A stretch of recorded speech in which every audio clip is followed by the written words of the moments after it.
YTPC, it's your not prepared butter coming back at you live and direct from Adams County, Pennsylvania. You see we have El Chippo here. Don't open that, please. And I'm here with the Presidente, El Presidente of the YTPC, Sean the Billy Go-Go's Cobb. Do you love your Uncle Han? No? You love your daddy? You love your butter is what you love. Good boy, yes. True story. Good. What are you smoking there? Punch Signature. Punch Signature. Off of the pre-light, I've got musty tobacco, and the smell of it was like a manure barnyard kind of smell. Smelled like a really good cigar. I'm about almost halfway through it, and it missed the mark for me. It's missing the mark. And what I mean by that is, it's just like straight tobacco. You know what I mean? Yeah. It's just got like a straight tobacco taste. Mommy's at work. Not very complex. It's just, you know. Not what you had hoped it to be. Not what I'd hoped it to be. But for $5.25, what the heck, you right? can't complain. And I'm smoking some of this Dan Tobacco Patriot Flake. I'm enjoying it. I enjoy flake tobaccos for certain. They're, what are you doing over there, crazies? Oh, man. Made a little improvement to the back porch there. Got a heater on the wall, and I got the Billy Go-Go's Cobb Memorial Set Your Drink and ashtray down, because he was like an old haggard man, just moaning and complaining that he didn't have a place to set. Hey, man, crack kills. Crack kills, Chip. Crack kills, son. No, you can't have that cigar. Not yet. You got a little ways to go yet, son. Speaking of people that aren't old enough to participate, I want to publicly thank the Breyer Report for including me on their scroll. And if you've never gone to that website, I highly recommend you do. Run by nice people, and it's a wealth of information. A wonderful wealth of information. www.breyerreport.com is the place to go. I don't think you General tobacco and pipe smoking knowledge. Nice list of the YTPC. Many YTPC members. I can't get this camera right to save my life. Let that alone, buddy. Your crack's sticking out. Crack kills, Chip. We decided. Yeah, you can have some. We decided we're not going to talk about the State of the Union or anything political. Correct. We think that's probably not a good That's thing. Probably just not a good idea in general. I think everyone should watch it and participate in national politics, because, like the old saying does, if you don't pay attention to national politics pay attention to you, for sure. But I want to tell you about an experience we just had. We were getting ready to go into the brick and mortar that I worked in the cigar club to pick up these couple sticks for him. And there was a gentleman walking down the street, and he had a Missouri Mirror, some legend sticking out of his jaw. And we stopped and talked to him, up one side, down the other, and he was just so surprised to hear about the YTPC. You know, this is a gentleman of his, maybe mid-late 60s, and still moving around, still having a good time in life. Didn't really even know what blend he was smoking, just goes into the brick and mortar there, Union Cigar Club, just buys a blend and shoots it. And he was so happy to hear that there were other pipe smokers out there. I think that's something we oftentimes, forget about, that, there's a lot of pipe smokers out there. I know, like Ben the Bag Piper, good buddy of mine, good buddy of ours. There's no one around them to smoke. Andy Nom the Tube up in South Dakota, there's like no one up there that they can do this. So the YTPC is a very important thing, Yeah. And I can't think of a better group of people, Stole my drink. He stole your drink? Welcome to the club. Oh, I know.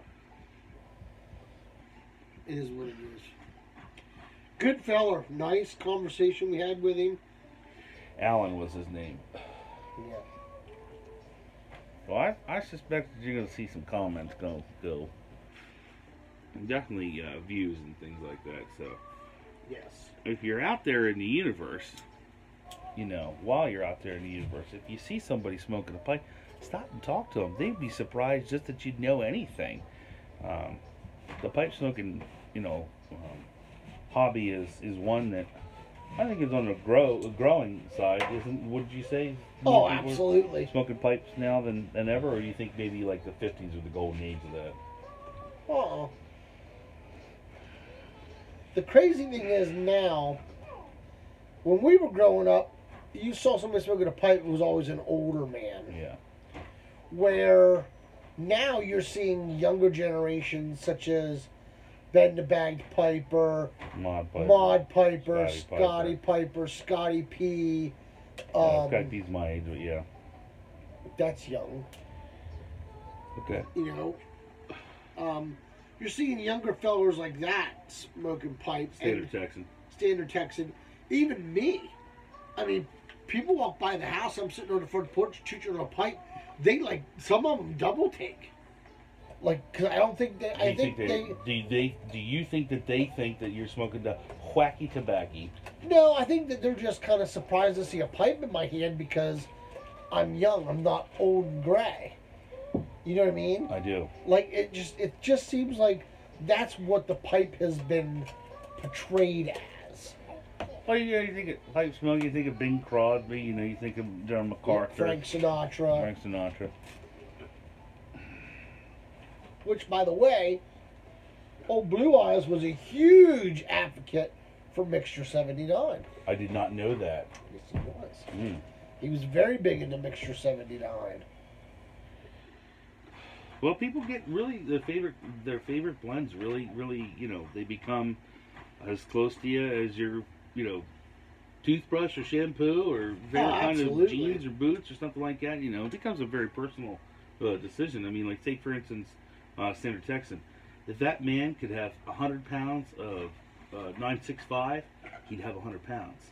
Yeah, look at the Markwoods. They have all that 1Q. Yeah. Ridiculous. Oh, if I could have 10 pounds of Dan's blend, I'd be happier than a raccoon in a cornfield. You know, true story. I mean, I could easily become a codger and have one blend. As long as it's like Dan's blend. I've definitely grown to like vapors and aromatics. I really have. Whereas I was never really that way. Like 20 years ago when I first started, of course, like many pipe smokers, I started out as an aromatic smoker. Right. And I've been saying on videos, since I got that Mod Piper Cavalier, it's been like a whole new world being able to enjoy things that I would have just, nope, that's not for me. I'm passing that over. But I will say this, though. What's that? I was an aromatic fan too in the beginning. About 3 months in, I went to English's, found Northwoods. That changed my life. Railroad Station, Cordell and Deal's Constellations, Cordell and Deal's Star of the East, Penzance. You know, those Englishes have changed. Squadron Leader. But the thing is, once I started to get into Virginias and really enjoy Virginias and vapors, I absolutely don't want much to do with aromatics. Aromatics and OTCs, I only seem to smoke when it's cold outside. But even then, I'm finding myself not on aromatics as much as I thought I would be. I really didn't. Well, you know, by the way, that new Salmonelli. Like a Cheech and weapon of mass destruction, huh? I wouldn't go that far. I don't think I would rate it as high as the OMS. Still pretty nice, though. It's a nice pipe. Oh, it's coloring up like a son of a gun. Well, sure, yeah, absolutely it is. But I definitely would not rank it above my OMS. My OMS is one of my best smoking pipes that I own. True story. That's cool. My olive woods are my best smoking pipes. Oh, if you haven't gone over to Carl's channel, the Olive Wood Piper, he's got a gall going on right now. Yeah. It's all you got to do is put I'm in. I think he's giving away a pipe too. Possibly 2 pipes. Possibly 2 pipes. Trust me when I say you want an olive wood pipe. Oh yeah.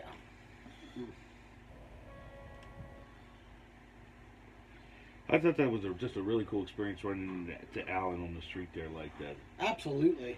They're out there, folks. They're out there, pipe smokers. And like I said, I can't remember whose goal it was. It's been several goals. But once again, Alan was an older and all gray. Yeah. He fit that, what the pipe is labeled as.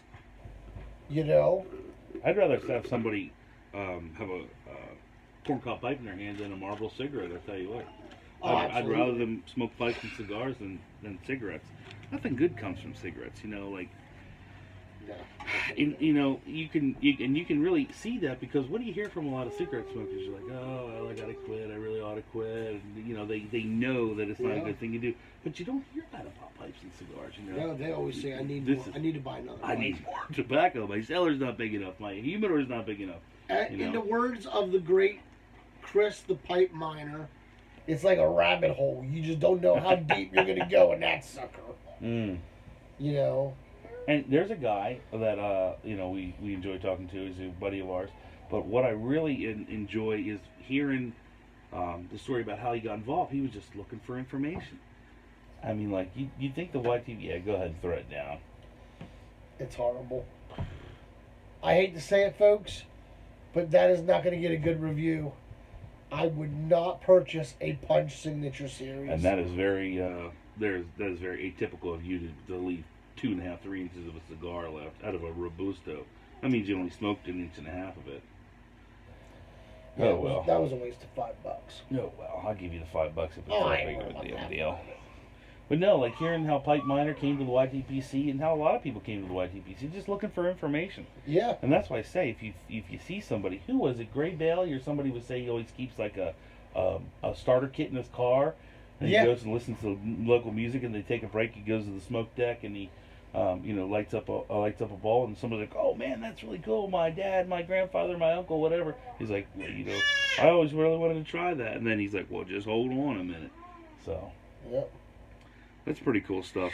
That absolutely, they're still out there. You know, I don't feel like we're necessarily hidden, but I do feel like it's not nearly as in vogue as it was beforehand. Right. You know, wouldn't you agree with that statement? Oh yeah. Yeah, absolutely. I love to see people's journeys in the YTPC, you know, when they start out and then they get a couple nice comments and they start commenting back and forth and, you know... watch them grow. Yeah. Yeah, absolutely. Other than a very, very few things, of course, which we're not going to bring up because it's distasteful, I can only think of a few times in YTPC history that I've been involved, so that's, you know, obviously a short time, only about 1.5 years. But I've only known a couple little bits of drama, and it happens, it's taken care of immediately, and then it just goes right away. I just don't think that we have the level of tolerance that that kind of shenanigans for those. No, we don't need that. We don't need that kind of disrespectful, tasteless acts in our community. Our community is filled with people that have big hearts. They're full of kindness, and they just enjoy the brotherhood and the sisterhood of the leaf. Yeah.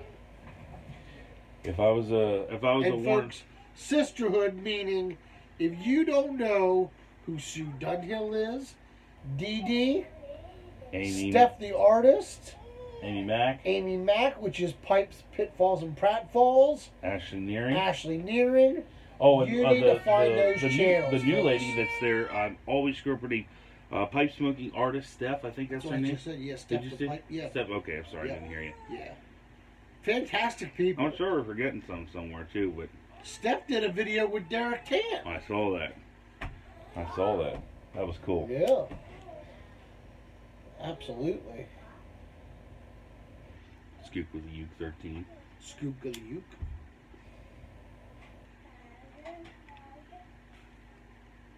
Just goes to show you, it crosses all boundaries. Absolutely. Yeah. You got Andrew, which is gently tamped in Hungary. You have Constantine in where is he from? Dirty Boots. Ukraine, I thought. Yeah, Ukraine. We have Well, Dee Dee's in Australia. Dee Dee's in Australia. Big Hippo's in Australia. All over the States. Oh, all over the United States. Stephen Walters coming to the Shire, and his son, Wharf Valley Boy, Tim, in England. Well, what about our dear friend Stephen Renzi? Beard. What about Renzi? Renzi in Argentina. That feels good to say. Oh boy, does it ever! Man, does that Thank feel you, good Jesus. to say. Talk about some answered prayers. Indeed. I mean, we have some fantastic people all over the world. I would easily say, Billy Goat, I would easily say this is one of the coolest things that I've ever done in my entire life. Become part of this organization. Absolutely. And knowing you beforehand and knowing you, of course, still and having the brotherhood and togetherness that we have, I would say this is one of the things that has been the most uplifting in your life. I would say it's been not maybe a direct replacement for the feeling of brotherhood that you had in the fire service, but it's definitely there. Oh, yeah. Yeah, definitely.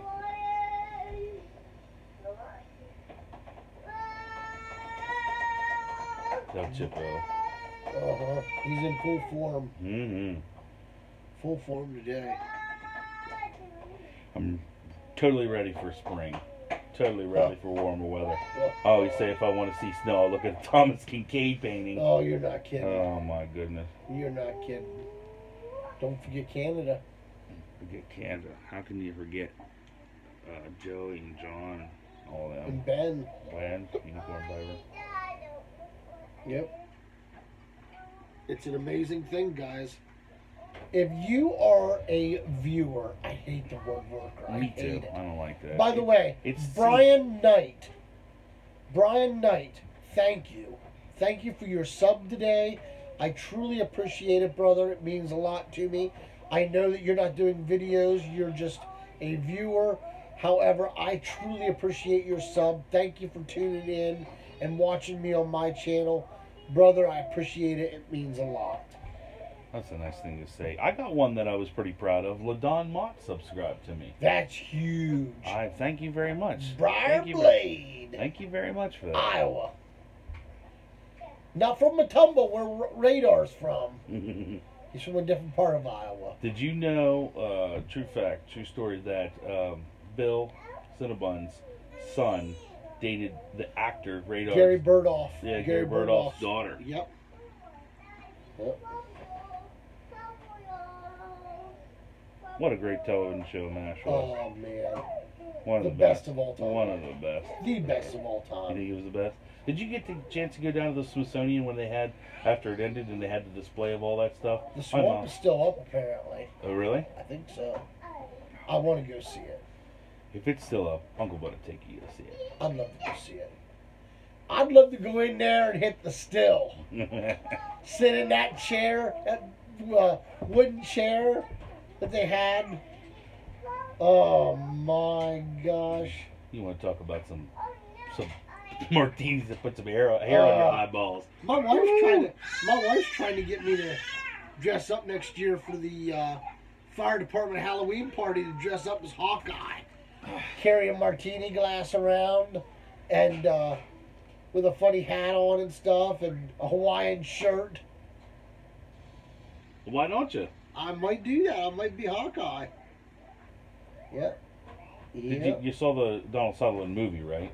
Yeah, I didn't care for it. Really? I didn't care for it. That's much closer to the actual source material. Yeah, that is. I didn't. Why didn't you care for it? I don't know. Well, did you see the show Oh. first? Did you see the show first or the movie first? I Because think sometimes. I think I saw the show. Well, first. there you go. Call Robert Stack. It's no longer an unsolved mystery. You got used to. That's like with Doctor Who. You know, I know you're not a Doctor Who fan, but like everyone falls in love with their first Doctor. You know, whoever your doctor was, when you came to the show, that's Doctor Who. You know, it's hard to see when the Doctor changes. I'm just such a big Alan Alda fan. I like Alan Alda. I'm not a real big fan of his politics, but we're not talking politics. No, we're gonna avoid that. I love Alan Alda, man. I love Alan Alda. Absolutely. How many times do you think you've seen the show all the way through? Oh. Well, you can probably start it at any time and know all the episodes. Yeah, oh yeah.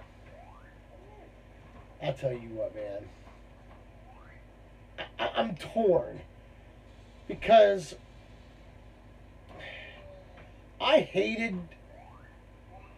you'd love to hate Larry Linville, who played Frank Burns, because Frank Burns was such an ass.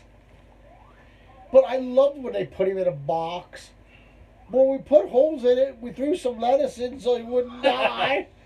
When they put him in casts when he was sleeping, when they got him to wet himself, Trapper and him were just awesome. And that show was very hilarious, but it also had some extremely powerful and poignant moments. Remember when Hawkeye, it's one of the late, really close to the end of the show, when Hawkeye's talking about throwing the bus, and when they thought he was dead. Yeah, when the lady has the chicken, he thinks it's a chicken. Oh, and it was yeah. A baby. Yeah. It was a baby. It was a baby. I was like weeping. Yeah. It's tough to when they wrote off Blake.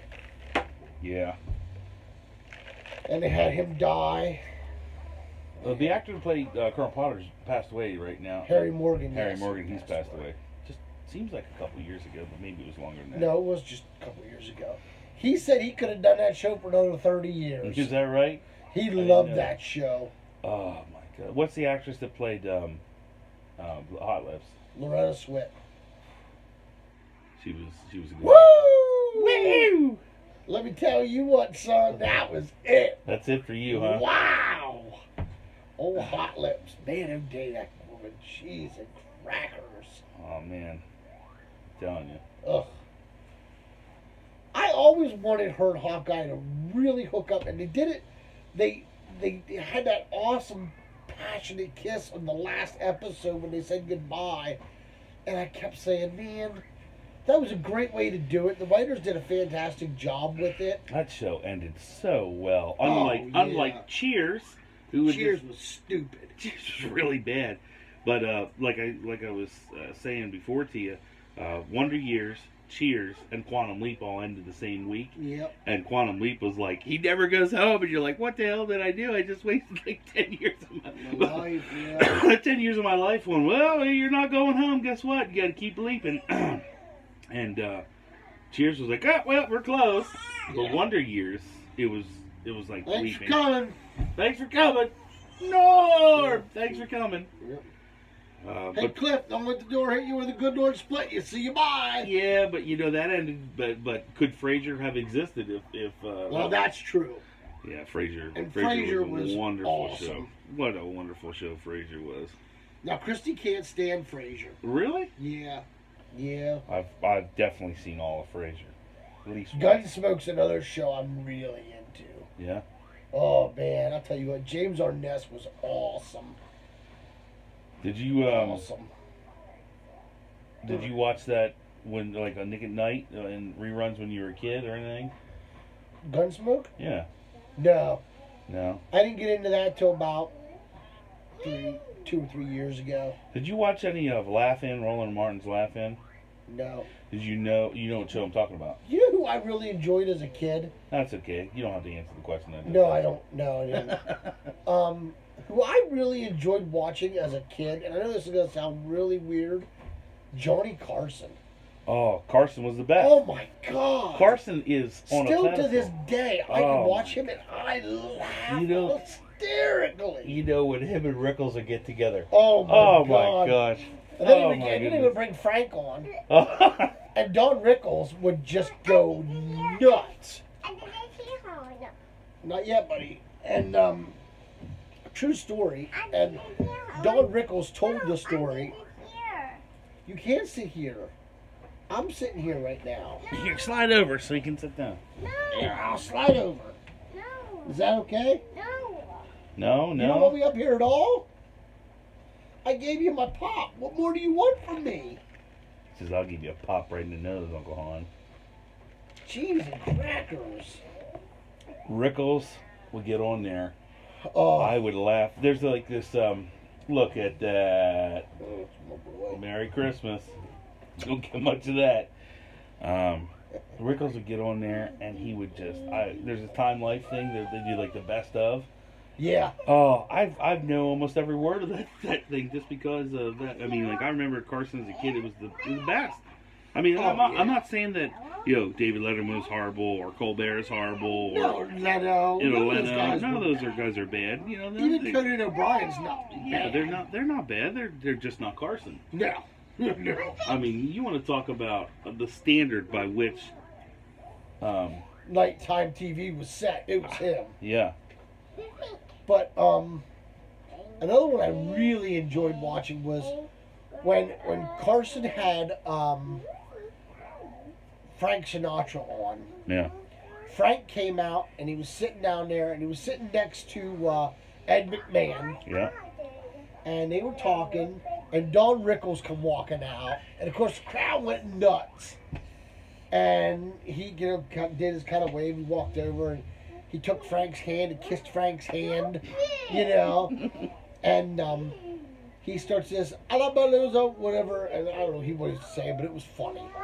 And then he starts talking to Frank, and he looks back over at Johnny, goes, just wait a minute, and turns back away from Johnny and starts talking to Frank, and they're laughing.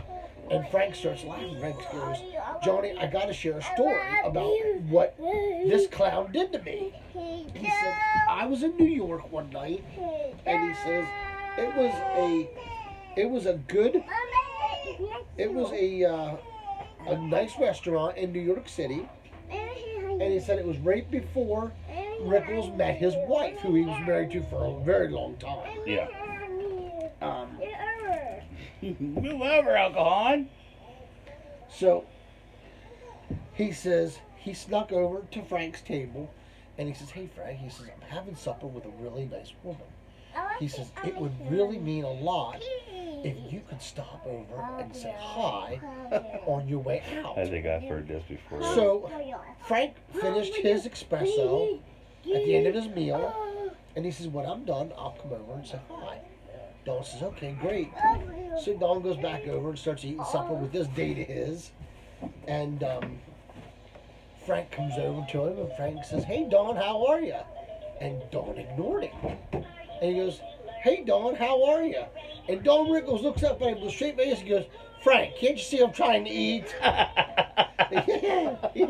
And Frank's like, I felt like, what the hell, And, but that's the kind of stuff that Johnny Carson would do. And if Johnny Carson had animals on the show, forget about it. God. He was not one with nature or animals. And it's almost like the animals knew that he was scared to death of everything. Oh my, yeah. And another one that I really loved, one of my other favorite episodes, was when Johnny had Dolly Parton on there. Oh, yeah. And he says, boy, he says, I'll tell you what. He was staring at him. You couldn't help but stare at him. Huge tracts of land. Oh, my goodness gracious, man. It was like Mount Everest and Mount Fuji were buried in the same container. That's a lot of mountain. That is a lot of mountain, boy. You'd have to pack a couple lunches to hike them down, boys. But any words. Old Johnny looks at her and Johnny goes, I would give a year's salary to look up under that shirt. And she looked at him with a straight face and smiled. I was like, holy cow. But, I mean, you just have to love all those Johnny Carson. The actors and actresses were and our entertainers were of a different breed back then. Oh, it's like, Dean Martin and Jerry Lewis, started their careers together, and they had gigantic falling out. Well, there was one of the telethons or whatever, and I guess it was Frank Sinatra put them back together, And Jerry comes out. It's like a long time feud. And Jerry comes out and says to Dean, "Hey, how you doing? Good to see you. Kiss, kiss, hug, hug." He's like, he looks over at Dean straight face. He's like, "Yeah, so you been working much or what?" Oh man. Oh. I'll tell you, Dean Martin's another guy I really like. He had like 8 kids, you know that? I know. He definitely loved his wife. That's for sure. Jeez Louise. Lord have mercy. And you know, Carson was an accomplished percussionist as well. He was a naval aviator. They were just of a different breed back then. He was a cool cat, man. Yeah. Yeah, and he talked about how him and McMahon would, you know, party a lot. McMahon was in Marine Corps, and he liked to imbibe and talk about all the times that they would be together and stuff. And Carson would say, you know, there's a great like 2020 interview from like 1979 or whatever when he talks about like how much they used to party and whatnot, and he says at some point I just stopped drinking because he said Carson he was having a great time, and plus like that he could become a mean drunk. He says he just real plainly says he does not agree with me. Huh. But I know he liked the cigarettes, that's for sure. Oh yeah. Oh man, I remember that. I'd love to have that table lighter that was on there. You know what I'm talking about? Yes. That'd be cool. I can't reach it, bud. That'd be like Kennedy's Humidor. Oh my. Oh my gosh. That'd be cool. What you need, Daddy bud? Can't reach it. Up there. Nope, I can't reach it. Sorry, bud. I'll tell you what I can reach. I can reach the claw. The claw. Do you want the claw? Into your belly! Into your belly. And take your face off. It's like, take your face. Well, we're at 31 minutes. Do you want to say more about Don Rickles, or you want to say your catchphrase? Choose your own adventure here. Guys, until we can get together and pack a pipe or smoke a great cigar, let all that you do be done out of love. Y'all take care of God bless. And while you're doing that, if you can't help any of the situations you're in today or any day, try not to hurt them. You want to hit the red button? You hit the button? I know, he loves to hit the button. Say bye. Say bye. I can hit the white button. No, push the red button. Say bye. Red button. Bye. Red rum. Wait. No, hit the red button.